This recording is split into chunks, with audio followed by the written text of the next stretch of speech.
Hello friends, I am Nidhi Chandra. Welcome to Chandra ji study. आज हम देखेंगे हिस्ट्री के लेसन प्लान जो कि आपको बीएड या डीएलएड में बनाने के लिए मिलते हैं।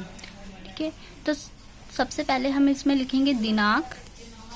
नेक्स्ट इज कक्षा, जो जिस आप क्लास का प्रकरण ले रहे हैं। ठीक है, जैसे मैंने 7th क्लास का लिया है, शासक तथा इमारतें। तो आप जिस क्लास का प्रकरण लेंगे वही क्लास यहाँ पे लिखेंगे।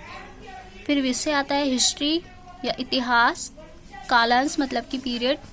यहाँ पे मैंने सेकंड लिखा है, आप फर्स्ट सेकंड थर्ड कुछ भी लिख सकते हैं। समय अवधि 30 मिनट, क्योंकि एक पीरियड ज़्यादा से ज़्यादा 30 मिनट्स का ही होता है। ठीक है, 30 या 35 मिनट्स। तो मैंने यहाँ पे प्रकरण लिया है शासक तथा इमारतें। सबसे पहले हम लिखेंगे विद्यार्थियों की संख्या। ठीक है, अपने आप से आप लिख सकते हैं यहाँ पे जितने भी विद्यार्थियों की संख्या लिखना चाहें। ठीक है, मैंने यहाँ पे 30 लिया है, आप कुछ भी लिख सकते हैं। फिर आता है शिक्षण सामग्री, जैसे चार्ट पेपर, श्याम पट्ट, चौक आदि, जो भी आपका यूज हो।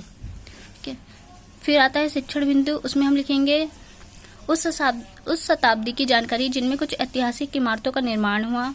सेकंड पॉइंट है हमारा ऐतिहासिक इमारतों के निर्माण में अलग अलग राजाओं का योगदान। थर्ड पॉइंट है अलग अलग राज्यों के राजाओं की इस कार्य हेतु भूमिका। मैंने यहाँ पे 3 पॉइंट ही लिखे, आप चाहे तो यहाँ 4 या 5 पॉइंट भी लिख सकते। फिर उसके बाद आता है सामान्य उद्देश्य। सामान्य उद्देश्य में मेरा पहला मैंने जो लिखा है, भारत के इतिहास के बारे में जानकारी एकत्रित करना। सेकंड पॉइंट है ऐतिहासिक इमारतों के बारे में जानकारी प्रदान करना। थर्ड पॉइंट है सभी राज्यों के राजाओं की विशेष भूमिका। फिर उसके बाद हमारा आता है विशेष उद्देश्य, जिसमें हम लिखते हैं अभियांत्रिकी कौशल तथा निर्माण कार्य। सेकंड इज अलग अलग इमारतों के नाम तथा निर्माताओं के नाम। थर्ड शासक तथा इमारतों की जानकारी। इसके बाद हमारा आता है पूर्व ज्ञान संबंधित प्रश्न। ठीक है, हम बच्चों से बोलेंगे, जैसे बच्चों बताओ कि दिल्ली में स्थित कुतुब मीनार का निर्माण किस राजा द्वारा करवाया। तो छात्र क्रिया में आएगा, चूंकि बच्चे बोलेंगे कुतुबुद्दीन ऐबक।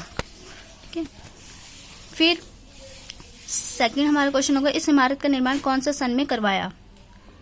तो छात्र बोलेंगे 1199 में।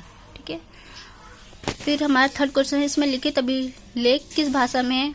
इसमें मतलब कि छात्रों को पता नहीं है तो वो बोल देंगे पता नहीं। ठीक है, फिर उसके बाद आता है हमारा प्रस्तुतिकरण, जिसमें आता है शिक्षण बिंदु, अध्यापिका कार्य और छात्र क्रिया। 3 कॉलम बनेंगे। पहला मैंने लिया है कुतुब मीनार की पहली मंजिल का निर्माण। ठीक है, तो इसमें हम इसको एक्सप्लेन करेंगे थोड़ा और विद्यार्थियों से कहेंगे कि वो ध्यानपूर्वक सुनेंगे। कुतुब मीनार की पहली मंजिल का निर्माण 1199 में कुतुबुद्दीन ऐबक ने करवाया था तथा इस इमारत की शेष मंजिलें 1229 में इल्तुतमिश ने बनवाई। फिर हमारा था आगरे के किले का निर्माण अकबर ने करवाया। इस किले के निर्माण हेतु 2000 पत्थर काटने वालों, 2000 सीमेंट व चूना बनाने वालों तथा 8000 मजदूरों की आवश्यकता पड़ी। फिर थर्ड पॉइंट में हम लिखेंगे 11वीं शताब्दी के प्रारंभ में मंदिर का निर्माण कराया गया। शिव की स्तुति में बनाए गए कंदरिया महादेव मंदिर का निर्माण चंदेल राजवंश के राजा गंगदेव द्वारा 999 में किया गया था। ठीक है, फिर इसके बाद हमारा आता है श्याम पट्ट कार्य, जिसमें कि हम एक ब्लैक